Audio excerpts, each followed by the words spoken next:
नमस्कार। कहानियों के कलरव में आप सबका बहुत स्वागत है। आज की कहानी का शीर्षक है विमला का घर। कहानीकार हैं कमलेश्वर। कहानी शुरू करने से पहले मेरा आप सबसे विनम्र निवेदन है, यदि मेरे द्वारा सुनाई गई कहानियाँ आप सबको पसंद आती हों तो कृपया मेरे चैनल को सब्सक्राइब करें और अपने मित्रों में भी साझा करें।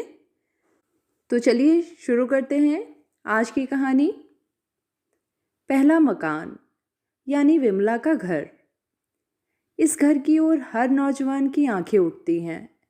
घर के अंदर चारदीवारी है और उसके बाद है पटरी, फिर सड़क है जिसे रोहतक रोड के नाम से जाना जाता है। अगर दिल्ली बस सर्विस की भाषा में कहें तो इसका नाम है रूट नंबर 27। 27 नंबर की बस यहीं से गुजरती है और विमला के घर के ठीक सामने तो नहीं, बाईं ओर कुछ हटकर बस स्टॉप है। बस स्टॉप पर बहुत चहल पहल रहती है। वहाँ खड़े होने वाले लोग और नौजवान उस सामने वाले घर को आसानी से देख सकते हैं। यह मकान विमला का है, यानी विमला इसमें रहती है। वैसे बाहर खंभे पर उसके बाप दीवान चंद के नाम की तख्ती लटक रही है। विमला की तरफ सभी की आंखें हैं, खास तौर से उन नौजवानों और युवक दुकानदारों की जो वहीं आसपास रहते हैं। विमला गर्ल्स पब्लिक कॉलेज में पढ़ने जाती है। देखने में सुंदर है और उसकी उम्र यही करीब 20 साल की है। जब वह घर के पास बस स्टॉप पर उतरती है तो उसके साथ नौजवानों का एक हुजूम भी उतरता है, पर वह किसी की परवाह नहीं करती और सीधी अपने घर में चली जाती है। उसके वापस आने का वक्त करीब 2 बजे होता है। उस वक्त बस स्टॉप के पास सामने की दुकानों के नौजवान मालिक भी जमा हो जाते हैं। सब आंखें विमला को देखती हैं, उसका पीछा करती हैं, पर वह अपने में मगन सड़क पार कर जाती है। लोगों का कहना है कि उसने कभी नज़र उठाकर किसी को नहीं देखा। एक दिन बस से उतरते हुए उसकी साड़ी चप्पल में उलझ गई थी और झटके से सब किताबें और कॉपियां बिखर गई थीं। इंतज़ार में खड़े नौजवानों ने फौरन एक एक किताब उठाकर उसके हाथों में थमा दी थी और उसकी नज़रों से कुछ पाने की तमन्ना की थी। खास तौर से एक नौजवान ने बड़ी सज्जनता से आगे बढ़कर पूछा था, आपके चोट तो नहीं आई? जी नहीं, विमला ने बहुत शालीनता से कहा था और अपनी किताबें लेकर चली गई थी। दूसरे दिन वही नौजवान खास तौर से विमला के सामने पढ़ने के लिए 1 बजे से बस स्टॉप पर खड़ा था। आखिर एक बस से विमला उतरी। पहचान को और गहरा बनाने के लिए उस नौजवान ने बढ़कर उससे बात करनी चाहिए, पर विमला चुपचाप सिकुचाती सड़क पार कर गई। बहुत दिनों से यही हो रहा था, पर विमला है कि उसमें जैसे कोई ज्वार ही नहीं उठता। अगर उठता भी है तो वह बहुत शालीनता और सफाई से उसे दबा जाती है। किसी ने भी उसे अनजान आदमियों के साथ आते हुए नहीं देखा, बात करते हुए नहीं देखा। विमला का बाप बहुत पैसे वाला भी नहीं, वह किसी प्राइवेट फर्म में काम करता है और अपने घर का भार उठाए उम्र काटता जा रहा है। हाँ, विमला को यह एहसास हर वक्त रहता है कि उसका बाप है और वह बहुत समझदार व मेहनती आदमी है। अपने बाप के संघर्ष को वह जानती है। घर की खस्ता हालत भी उससे छिपी नहीं है, पर वह यह भी जानती है कि बाप के रहते उसे कोई दुख नहीं हो सकता। पढ़ाई खत्म करने के बाद वह कहीं नौकरी करेगी, छोटे भाइयों को पढ़ाएगी और अगर कोई अच्छा सा नौजवान मिल गया तो बाद में उससे शादी कर लेगी। इस पहले मकान के आसपास रहने वाले सभी लोगों की यह पक्की राय है कि विमला एक निहायत सुसंस्कृत लड़की है। सबकी जबानों पर सिर्फ उसकी तारीफ है।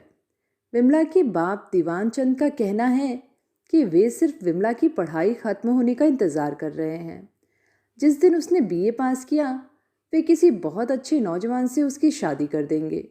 अगर विमला कहीं खुद शादी करना चाहती है तो भी उन्हें कोई इनकार न होगा। शर्त एक ही है, लड़का अच्छे घराने का और अच्छी नौकरी या कारोबार में लगा हुआ होना चाहिए। विमला के घर की तरह शायद हजारों घर हैं और उसकी तरह की लाखों लड़कियां भी हैं, उतनी ही सुंदर, सुशील और समझदार। हर लड़की पढ़ रही है और अपने घर के खस्ता हाल से परिचित है। अपने बाप भाइयों के संघर्ष की जानकारी उसे है। हर लड़की अपने घर को और अच्छा बनाना चाहती है। हर लड़की यह भी चाहती है कि कोई उसकी तरफ उंगली ना उठा सके। सब लोग उसके बारे में बहुत अच्छी अच्छी बातें सोचें, उसकी खूबसूरती को सराहें और गुणों की प्रशंसा करें। वह अपने घर की इज्जत का जीता जागता नमूना बने और बाप भाइयों की नाक उसकी वजह से ऊंची रहे। शादी के बाद सब जानने वालों को यह संतोष हो कि उसका पति बहुत इज्जतदार, ओहदेदार और शानदार आदमी है और वह शादी के बाद भी अपने भाई बहनों की प्यारी बनी रहे, उनकी मदद कर सके और घर में गौरव प्राप्त कर सके। पहले मकान में रहने वाली विमला भी यही चाहती थी और जो वह चाहती थी वह सब उसके सामने पूरा भी होता जा रहा था। उम्मीद भी यही है कि उसके सब सपने साकार हो जाएंगे, क्योंकि जो कुछ वह चाहती है वह पा लेना बहुत मुश्किल भी नहीं है। और उस पहले मकान यानी विमला के घर, यह कहानी यहीं ख़त्म हो जाती है, क्योंकि अभी इससे आगे कुछ हुआ नहीं है। इस तारीख तक घटनाएं यहीं तक पहुंची हैं, इसीलिए यह बात यहीं पर ख़त्म होती है। परमात्मा करे सबको विमला जैसी सुशील और समझदार लड़की मिले और किसी की नाक नीची न हो, क्योंकि दुनिया यही चाहती है। दूसरा मकान यानी कुंती का घर। विमला के घर से यह मकान काफ़ी दूर है। यूँ देखने पर विमला और कुंती का कोई संबंध भी नहीं है, पर ना जाने क्यों उसमें विमला की झलक सी दिखाई पड़ती है। विमला कुंती को नहीं जानती और ना कुंती उसे। यह भी ज़रूरी नहीं है कि जो लोग विमला को जानते हैं वे कुंती को जानते ही हों। बहुत से ऐसे लोग हैं जो कुंती को कतई नहीं जानते। इत्तेफाक की बात यह है कि कुंती का मकान भी इसी सड़क पर है। मकान क्या, एक कमरा कह लीजिए।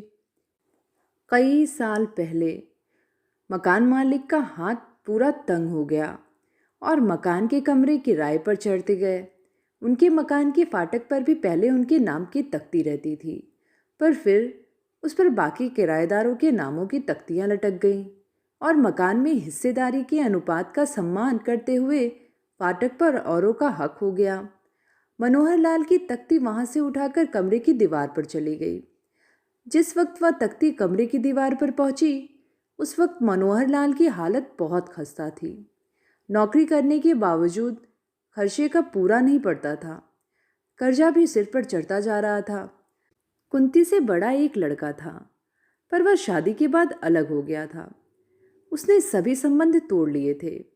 घर से उसका कोई वास्ता नहीं रह गया था। अब घर के 5 बच्चों में सबसे बड़ी कुंती ही है। एक छोटी बहन और 3 भाई और हैं। एक दिन दिल का दौरा पड़ने से मनोहर लाल की मौत हो गई। उस वक्त कुंती इंटर में पढ़ रही थी। मनोहर लाल के मरने के बाद घर की देखभाल और खर्चे का पूरा भार कुंती पर ही आ गया था।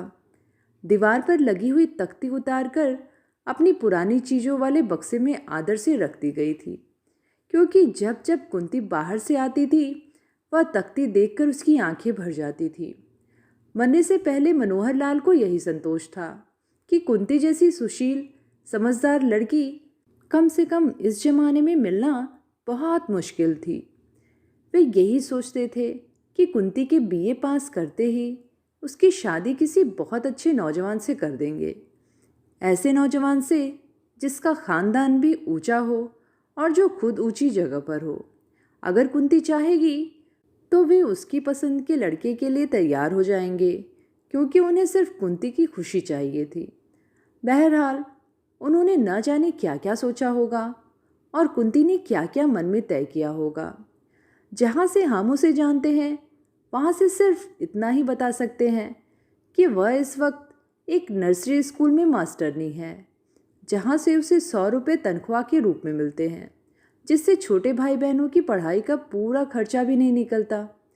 नर्सरी स्कूल से लौटने पर वह किसी जगह ट्यूशन के लिए भी जाती है। वह संघर्षों के बीच से गुजर रही है और अपने घर की इज्जत को बचाए रखने का भरसक प्रयास भी कर रही है। जैसे तैसे वह सारा सामान मुहैया करती है, चींटी की तरह हर वक्त चुपचाप काम और प्रयास में लगी रहती है। उसी के घर के पास एक सर्राफे की दुकान है और खरीद का काम करने वाले सरदार का कारखाना है। असल में वह खराद का कारखाना भी उसी सर्राफ का है। उसमें काम करने वाला सरदार उसका नौकर है। उस कारखाने में तमाम पुरानी चीज़ें भरी हुई हैं, अंट-संट तरीके से बोरे में भरे हुए हैं, जिसमें पुराना सामान है। सर्राफे की यह दुकान गरीबों को बहुत सहारा देती है। पिछले 5 वर्ष से कुंती अपनी परिस्थितियों से लड़ती आ रही है, लेकिन कैसे, या शायद किसी को भी नहीं मालूम। बलवंत राय सर्राफ की दुकान में शीशे की अलमारियां हैं, जिसमें चांदी कांसे का जीवर सजा हुआ है। एक सेफ दीवार में गड़ी हुई है, जिसमें उसके कहने के मुताबिक सोने का सामान और कीमती पत्थर मोती वगैरह बंद हैं।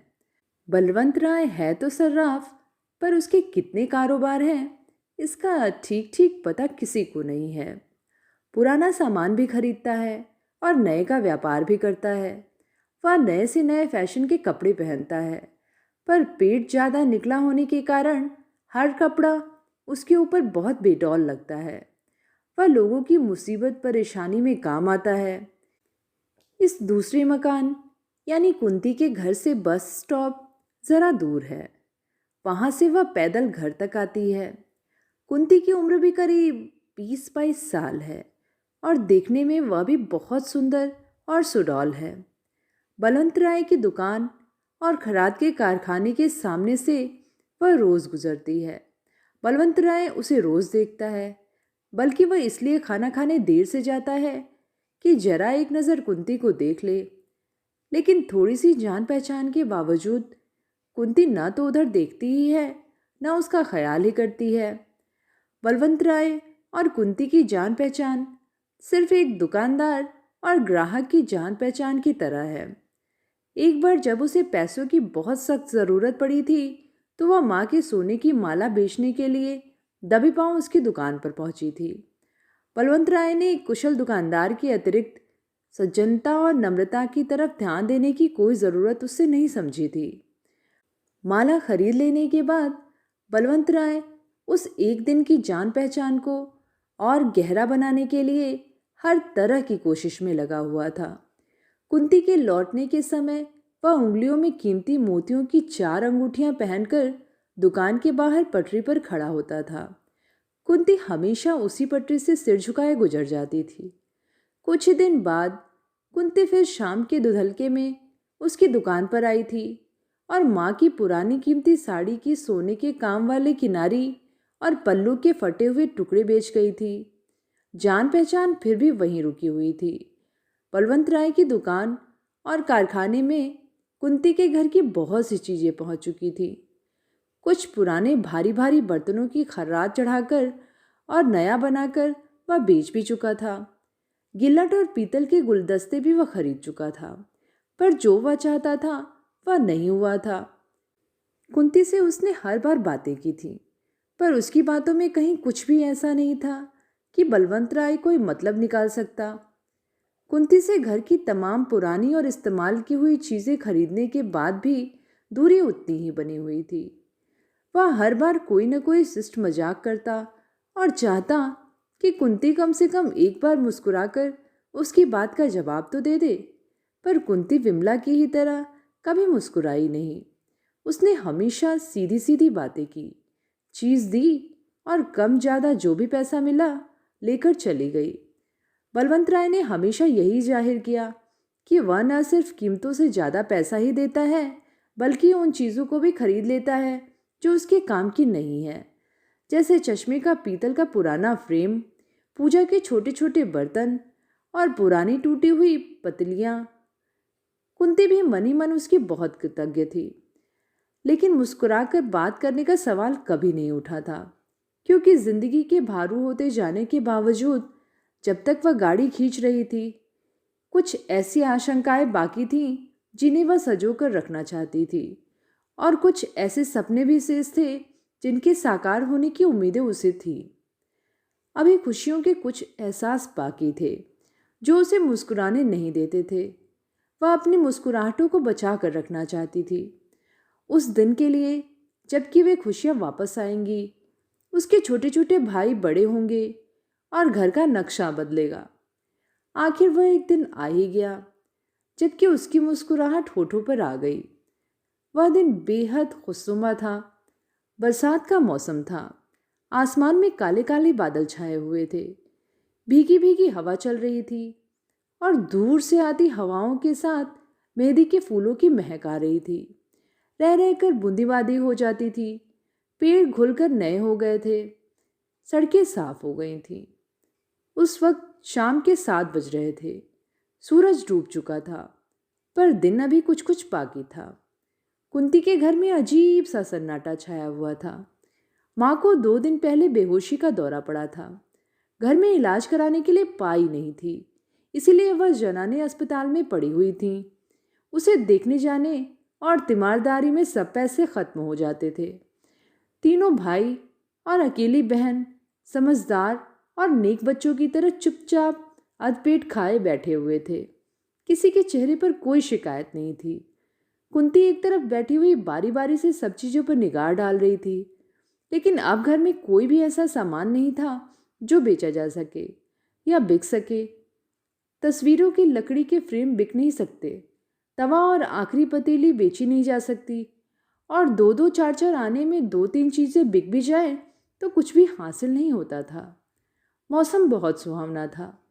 हर तरफ से जैसे खुशियाँ फूट पड़ रही थीं। पेड़ों पर अजीब सी ताजगी छाई हुई थी और ऐसे खुशनुमा वक्त में कुंती की आंखें रह रहकर भर आती थीं। दिल में अजीब सी हूक उठती। भाई बहनों के मासूम चेहरों की तरफ जब वह देखती थी तो मन बैठने लगता था और आंसू नहीं थमते थे। आखिर वह कमरे के बाहर आकर खड़ी हो गई। कुछ देर पसोपेश में रही, फिर भीतर जाकर उसने कपड़े बदले, अपने बाल ठीक किए और छोटी बहन को समझाकर कि वह अभी आ रही है, वह बाहर निकल आई। उसकी चाल में कोई संकोच नहीं था। मन अजीब सी मजबूरी की अनुभूति और हिचक से भरा हुआ था और वह हमेशा की तरह फिर बलवंत राय की दुकान पर खड़ी थी। शाम गहरी हो गई थी। आज वह दिन आ गया था जब उसका मन बहुत भारी था और दुखों की बोझ से हल्की सी मुस्कुराहट होठों पर उतर आई थी। बलवंत राय ने वह मुस्कुराहट देखी तो सहसा विश्वास नहीं कर पाया।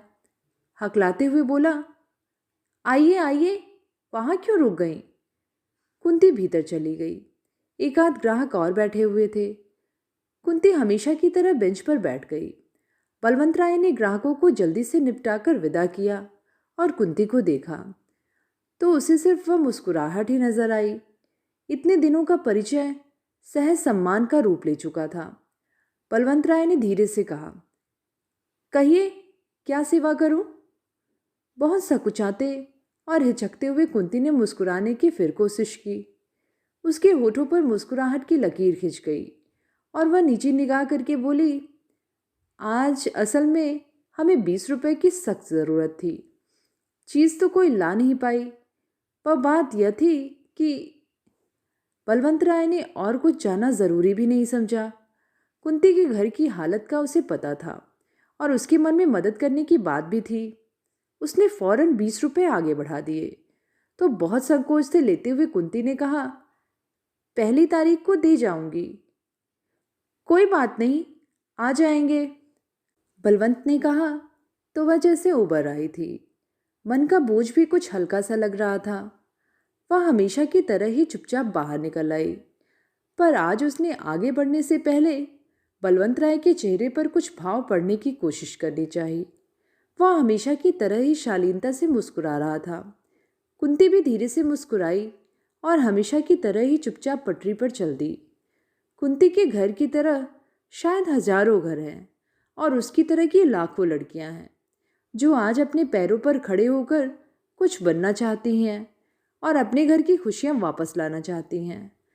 पर लड़की किसी बहुत खूबसूरत दिन के लिए अपनी सब मुस्कुराहटें संजो कर रखना चाहती हैं। दूसरे मकान में रहने वाली कुंती भी यही चाहती थी। और जो वह चाहती थी उसके मिलने का विश्वास उसे शायद अभी तक आज शाम तक था। और उस मकान यानी कुंती के घर की यह कहानी ही खत्म हो जाती है, क्योंकि अभी इससे आगे कुछ हुआ नहीं है। इस तारीख तक पहनाएं यहीं तक पहुंची, इसलिए यह बात भी यहीं पर ख़त्म होती है। परमात्मा करे ऐसा खुशनुमा दिन कभी ना आए और किसी को मुस्कुराना न पड़े, क्योंकि दुनिया यही चाहती है। तीसरा मकान यानी लज्जा का घर। लज्जा का घर ठीक उस चौराहे पर है जहाँ से बाग के लिए रास्ता कटता है। उसे घर नहीं फ्लैट कहा जाता है। विमला या कुंती से लज्जावती का कोई संबंध नहीं है, फिर भी एक संबंध सा दिखाई पड़ता है। उन दोनों को यह भी पता नहीं कि जहाँ से बाग के लिए रास्ता कटता है वहाँ कोई ऐसा शानदार फ्लैट भी है और वहाँ लज्जा नाम की कोई लड़की रहती है। लज्जा भी कुंती और विमला की तरह खूबसूरत है, लेकिन उसके रहन सहन ने उसे कुछ ज़्यादा ही खूबसूरत बना रखा है। उसके घर में रहने वाले और लोगों के कपड़ों, जूतों और बालों में चमक तो है, पर चेहरों पर धन की ललाई नहीं है। लेकिन लगता है जैसे इन लोगों के दिन फिर गए हैं और ये एकाएक मालदार हो गए हैं। लज्जा को जब भी लोगों ने देखा है मुस्कुराते हुए ही देखा है। अपनी कोई कार उसके पास नहीं है, पर वह हमेशा या तो किसी कार से जाती है या टैक्सी से। ठीक तो मालूम नहीं, पर सुना यही है कि वह किसी बड़े होटल में रिसेप्शनिस्ट है। कभी कभी होटल का सामान लाने ले जाने वाला वैन भी उसे काफ़ी रात गए घर छोड़ जाता है। लज्जा को यह संतोष है कि आखिर उसने संघर्ष में हार नहीं मानी और उन दिनों को उसने जीत लिया जो बहुत ही दुखदाई और कष्टप्रद रहे हैं। किसी तरह वह परेशानियों के उस जंजाल से उबर आई है जो आए दिन उसे घेरे रहती थी। अपने पिछले 4-5 वर्षों के जीवन पर जब वह निगाह डालती है तो उसे लगता है जैसे वह एक भयंकर जंगल से बाहर आ गई है और अब तमाम रास्ते सामने खुले पड़े हैं। लोग उसे बहुत शक की निगाहों से देखते हैं। उसके फ्लैट के नीचे रहने वाला ब्रोकर बड़े मजे ले लेकर उसकी कहानियां सुनाता है।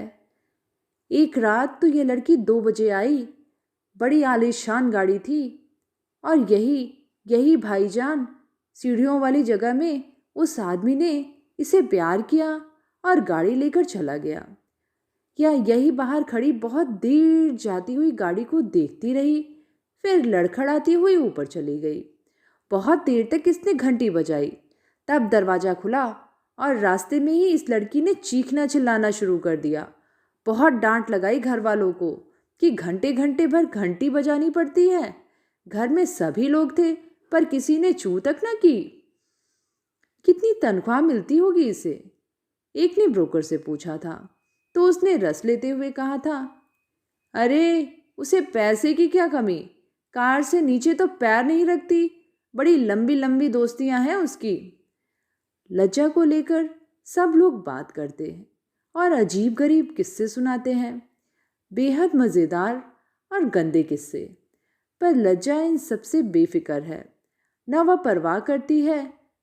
उसके रहन सहन का ऐसा सिक्का सब पर जमा हुआ है कि उसके आने जाने के वक्त वे निगाहें लपेट जाते हैं। लज्जा के होठों की मुस्कुराहट में एक अजीब सा जादू है, वह जादू जिसका एहसास अभी विमला को अपनी जिंदगी में नहीं हुआ है। लज्जा के शरीर में मोहक कमनीयता है और चाल में एक बनावटी खम है। हर रोज़ वह बालों का स्टाइल बदलती है और अंदाज में भी बदलाव नजर आता है। लगता है कि वह बहुत तेजी से किसी रास्ते पर बढ़ती चली जा रही है। वह रास्ता खुला हुआ है, वह इतनी तेज रफ्तार से भागती चली जा रही है कि कोई आवाज़ उस तक नहीं पहुंचती। वह खुद किसी आवाज़ को सुनने की स्थिति में नहीं है। पास पड़ोस में रहने वाले अपनी लड़कियों के लिए खास तौर से चिंतित हैं। लज्जा के साथ वाले फ्लैट में कोई गृहस्थ ज़्यादा दिन तक रुक ही नहीं सका। उनकी बीवियों ने वहाँ उनका रहना मुहाल कर दिया, इसलिए अब उसमें चिट फंड वालों का दफ्तर खुल गया है, जो दिन भर अपना व्यापार करते हैं और शाम को वहीं से बियर पीकर घूमने के लिए निकल जाते हैं। उन्हें भी लज्जा की मुस्कुराने वाली आदत से परेशानी होती है और वे वहीं बैठे बैठे सुबह वाली मुस्कुराहट के बारे में कयास करते रहते हैं। आखिर उनकी बात यही टूटती है कि लज्जा कम से कम उनकी पहुंच के बाहर की चीज़ है। वे लज्जा को चीज़ ही कहते हैं। लज्जा के घर में सब खुश हैं। उन्हें किसी चीज़ की दिक्कत नहीं है। मामूली और ख़ास सभी तरह के आराम उन्हें प्राप्त हैं। लेकिन वे सब लोग चोरों की तरह वहाँ रहते हैं। उनके घर का कोई आदमी नीचे बाजार से सौदा नहीं खरीदता और न वहाँ के लोगों से रब्त जब्त ही रखता है। वे सब जैसे अकेले अकेले रहते हैं। खास तौर से लज्जा की माँ जब कभी बारजे पर दिखाई पड़ती है तो एक आध निगाहें फौरन यह बताने लगती हैं कि यही है उस लड़की की माँ। उन नज़रों की भाषा को उसकी माँ पढ़ लेती है और इस बात का संतोष करती है कि वह अब इस मोहल्ले में नहीं है जहाँ तमाम रिश्तेदार रहते थे, नहीं तो वे कुड़कुड़ कर ही जान दे देते। लज्जा अधिकतर 3 आदमियों के साथ दिखाई पड़ती है और एक रात जबकि मौसम बहुत खराब था, आसमान रुंधा रुंधा सा था और धूल भरी आंधी चल रही थी, तो लज्जा दिलीप की कार से उतरी थी। उसका मुंह उतरा हुआ था, आंखों में बड़ा सूनापन था, बाल भी बिखरे बिखरे से थे। वह दिलीप को अपने साथ ऊपर ले गई थी और कमरा चारों तरफ से बंद करके उसने वैश्यों की तरह उसे ताकते हुए पूछा, तुम आखिर इनकार क्यों करते हो? क्या नहीं है मुझ में? इतने दिनों में क्या बदल गया है?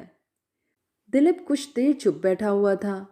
लज्जा ने उसे फिर कुरेदा था तो उसने कहा, मैं जो कह चुका हूं उसे ही दोहरा सकता हूं। लेकिन क्यों? लज्जा अस्त व्यस्त सी हो गई थी। दिलीप के कंधे से उसने अपना सिर टिका लिया था। दिलीप ने एक बार बहुत गहरी नजरों से उसे ताका था, जैसे वह जोर लगाकर अपना निश्चय बदलने की कोशिश कर रहा हो। लज्जा सीधे बैठ गई थी, खामोश निगाहों से अपना उत्तर मांग रही थी। इस बात को उठाना ही बेकार है लज्जा, इस पर बहस नहीं की जा सकती। दिलीप ने बहुत सोचकर कहा था। शादी का सवाल नहीं उठता। कमरे में बड़ी मनहूस खामोशी छा गई थी और कुछ देर बाद दिलीप उठकर चला गया था। लज्जा उसे नीचे छोड़ने नहीं आई थी। लज्जा के फ्लैट की तरह हजारों फ्लैट हैं और उसकी तरह की हजारों लड़कियां भी हैं, उतनी ही सुंदर, कोमल और हर वक्त मुस्कुराने वाली। हर लड़की अपने हाल से परिचित है और अपनी ज़िंदगी बदलना चाहती है। हर लड़की यही चाहती है कि यह लोग उसे चाहें, लेकिन उनमें कोई एक ऐसा हो जो सिर्फ उसे चाह सके, ताकि उसे यह संतोष हो कि वह जिंदगी में हारी बाजी जीत गई है।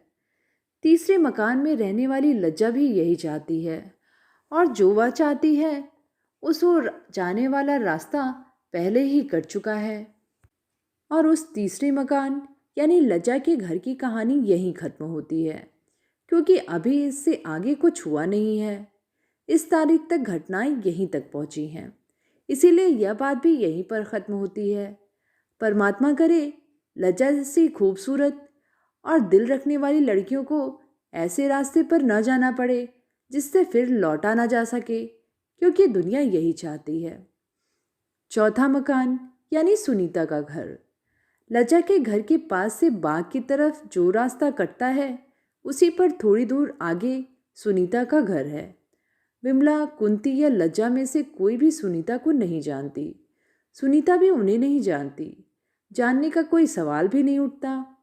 यहाँ इतने लोग रहते हैं, हर कोई किसी को नहीं जानता, किसी को किसी से कोई खास मतलब नहीं है।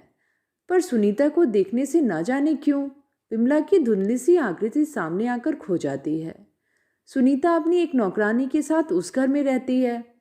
पहले तो उसे मकान मिलने में ही बड़ी मुश्किल हुई, क्योंकि किसी आदमी के न होने के कारण मकान मिल ही नहीं रहा था। बामुश्किल तमाम उसे यह घर मिला और वह बहुत घुटी घुटी, उजड़ी उजड़ी सी रहती है। उम्र उसकी ज़्यादा नहीं, यही विमला से थोड़ी बड़ी या शायद लज्जा की उम्र की होगी। पर जैसे अकेलेपन के घेरे ने उसे बिल्कुल बदल दिया है। पहले वह किसी अच्छी नौकरी पर थी, पर अब उसने नर्सिंग की ट्रेनिंग ले ली है और एक नर्सिंग होम में काम करती है। वह नर्सिंग होम यहाँ से बहुत दूर नहीं है। एक तो नर्स का पेशा, ऊपर से चारों तरफ मरा हुआ वीरानापन, अंगुली की अंगूठी तक उतार कर रख देनी पड़ी है। और वह अंगूठी जो वह पहनना चाहती थी वह तो अभी अंगुली में आने का सवाल ही नहीं उठा। आधी जिंदगी तक आते जाते जैसे सब रिक्त हो गया है। उसे उन सब की याद है जो कभी उसके साथ थे। अब उनकी धरोहर के रूप में सिर्फ वे तस्वीरें हैं जो सुनीता ने अपने एल्बम में लगा रखी है। उसके पास ऐसी कोई तस्वीर नहीं जिसे वह फ्रेम में लगाकर रेडियो के ऊपर रखे, कुर्सी में आराम से बैठकर रेडियो सुने और उस तस्वीर से बात करे, क्योंकि सभी तस्वीरें एक ही आवाज़ में बोलती हैं और तब तो वे आवाज़ें भी बहुत पीछे छूट चुकी हैं। वह बाजार से एक दिन एक खूबसूरत सी जापानी गुड़िया खरीद लाई थी। वही उसने रेडियो पर रख दी थी। अब अकेलापन बहुत सताता है तो वह उसे ताकती रहती है। वह यहाँ ना आ पाती तो शायद उसका जी सकना भी मुश्किल हो जाता। पिछली जिंदगी अधमरे सांप की तरह पलटे खाती है। उसे लगता है कि अब जिंदगी का पूरा अरसा कोई एक जगह गुजार नहीं सकता। दुनिया में कोई ऐसी जगह नहीं जहां अपनी ही जिंदगी से कटकर रहा जा सके, पर हर जगह कुछ ही दिनों में बदबू देने लगती है और रहना मुहाल हो जाता है। यही उसके साथ भी हुआ है। वह चाहती है कि पिछली जिंदगी किसी तरह पीछा छोड़ दे तो बाकी दिन वह चैन से गुजार ले, लेकिन वह चैन उसे कहीं नहीं मिलता। बड़े बड़े लिफाफों में बहुत से दास्तानें बंद हैं और अलमारी में किताबों में बहुत सी ऐसी लाइनें बंद हैं जिन्होंने उसे गुमराह किया है। अब न किताबें पढ़ने को जी करता है और न उन लिफाफों को खोलने का मन होता है। मरीजों की सेवा करने के बाद भी तो राहत नहीं मिलती। उसे सबसे ज़्यादा अगर किसी का ख्याल आता है तो विनय का, पर उसके ख्याल से भी कुछ नहीं होता। सब जगह से हार कर उसने विनय मोहन से ही कहा था और वह तैयार भी हो गया था। तब सुनीता ने एक राहत की सांस ली थी। कुछ दिनों में उमंगें फिर जैसे पनपने लगी थी और लगता था कि बीती हुई जिंदगी बीत गई। जो बीतने पर भी साथ चल रही थी वह छूट गई, पर विनय मोहन से जुड़ने के बाद वह फिर लौट आई थी। 3 साल भी साथ चल सकना मुमकिन नहीं हुआ था। भरेपन के बावजूद हर दिन एक ऐसा क्षण आता था जिसमें पछतावा होता था। खुश हो लेने पर भी कोई बात कचोटती थी और यही लगता था कि वह भी चलेगा नहीं। रात बाहों में सोने पर भी जैसे अनजाने ही करवटें बदल जाती हैं, वैसे ही रह रहकर सब कुछ छूट जाता था, सब बदल जाता था। यही लगता था कि साथ रहने और सहारे की यह ज़रूरत भर भी क्यों है। जिंदगी की यह ज़रूरत कोई मजबूरी क्यों नहीं बन जाती, एक बेबसी क्यों नहीं बन जाती। हर दिन उसी तरह और हर रात उसी तरह गुजरती है। आखिर विनय ने तलाक ले ली थी और अब सुनीता के पास कोई नहीं आता। वह किसी को बुलाती ही नहीं। नर्सिंग होम का कंपाउंडर कभी आता है तो नौकरानी से बात करता है, डॉक्टर साहब का संदेशा दे जाता है और चला जाता है। वह कभी को खूबसूरत सी बिल्ली ले आती है या कोई कुत्ता पाल लेती है, फिर उसे भगा देती है। और कभी कभी कमरे के सब पर्दे खोलकर वह सोचती है कि ऐसा क्या किया जाए जिससे यह सारा माहौल बिखर जाए। एक दिन तो उसके मन में आया था कि धर्म ही बदल कर देख ले, शायद तब कुछ बदले, लेकिन उससे भी कुछ होता हुआ नहीं दिखाई पड़ता। यह सब का सब एक मजाक भर बनकर रह गया है। सुबह सुबह डबल रोटी वाला आता है तो सुनीता से ही बात करता है। नौकरानी चाहे कितना कहे, पर वह सुनीता से बात किए बगैर नहीं जाता। सुनीता भी उसका मन रख लेती है, क्योंकि उसके चेहरे पर अजीब सी निरीहता है और वह लंगड़ा है। एक टांग से साइकिल चलाता हुआ वह आता है और बाहर वाले चबूतरे पर पैर रगड़ते हुए साइकिल रोकता है। पीछे बंधे बक्से के कारण उसकी साइकिल हमेशा डगमगाती रहती है, पर वह गिरता नहीं। आज सुबह भी डबल रोटी देने आया तो सुनीता को ही निकल कर लेनी पड़ी। नौकरानी चाय की पत्ती खरीदने गई थी। वह लंगड़ा डबल रोटी वाला मुस्कुरा मुस्कुरा कर सुनीता से बातें करता रहा। आखिर सुनीता ने ही बात तोड़ दी और सामने वाली चाय की गुमटी पर बिस्किट वगैरह देने चला गया। नौकरानी आई तो उसने शिकायत की, बीवी जी, ये लंगड़ा बड़ा ऐबी है। क्यों, क्या हुआ? सुनीता ने यूं ही पूछ लिया ताकि उसे तसल्ली हो जाए। बढ़ावा पाकर नौकरानी बोली, मैं चाय की पत्ती के लिए गुमटी पर पहुंची तो वह लंगड़ा आपको लेकर मजाक कर रहा था। कह रहा था, क्या कह रहा था? सुनीता ने बड़ी सरलता से पूछा। अरे बड़ी बुरी बात कर रहा था। नौकरानी की आंखें चौड़ी हो गई थी और वह चाय वाला भी मजाक कर रहा था। वह लंगड़ा कह रहा था कि डॉक्टरनी पर तो अपना दिल आपके लिए ही कह रहा था। सुनकर सुनीता हंस पड़ी। नौकरानी रसोई में चली गई तो सुनीता ने शीशा सामने रखकर अपने को एक बार देखा। फिर बाल खोलते हुए सोचने लगी, एक लंगड़ा आदमी, डबल रोटी और मजाक के सिवा और है ही क्या जिंदगी में। कुछ देर बाद वह तैयार होकर नर्सिंग होम की तरफ चली गई। सुनीता के घर की तरफ हजारों घर हैं और उसकी तरह हजारों लड़कियां, उतनी ही सुंदर, समझदार और बिल्कुल अकेली। हर लड़की को अपना हल पता है। हर लड़की इस अकेलेपन से छूटकर भाग जाना चाहती है। चौथे मकान में रहने वाली सुनीता भी यही चाहती थी और जो वह चाहती थी वह पूरा होकर भी पूरा नहीं होता। और उस चौथे मकान यानी सुनीता के घर की यह कहानी यहीं खत्म हो जाती है, क्योंकि इससे आगे अभी कुछ हुआ नहीं है। इस तारीख तक घटनाएं यहीं तक पहुंची हैं, इसीलिए यह बात यहीं पर खत्म होती है। परमात्मा करे यह लंगड़ी जिंदगी किसी को ना मिले और यह मजाक किसी को ना सहना पड़े, क्योंकि दुनिया यही चाहती है। तो ये थी कहानी, एक थी विमला। कहानी आप सबको कैसी लगी नीचे कमेंट में लिख के ज़रूर बताइएगा। आगे भी ऐसी ही कहानियाँ सुनते रहने के लिए चैनल को ज़रूर सब्सक्राइब करें और अपने मित्रों में भी साझा करें। फिर मिलेंगे एक नई कहानी के साथ। धन्यवाद।